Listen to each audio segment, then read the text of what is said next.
টুনি একটা গাছের নিচে দাঁড়িয়ে কাঁদছিল। টুনির সামনে মাটিতে একটা ভাঙা ঘর পড়েছিল। ঘরটা ভেঙে গেল, এবার আমি আমার সন্তানকে নিয়ে কোথায় থাকবো? সামনে আবার বর্ষাকাল চলে আসছে।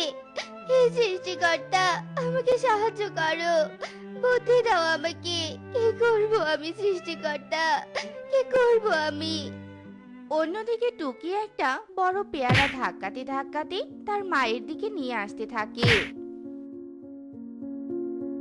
ও বাবা, পেটটা কি বড় আর কি ভারী!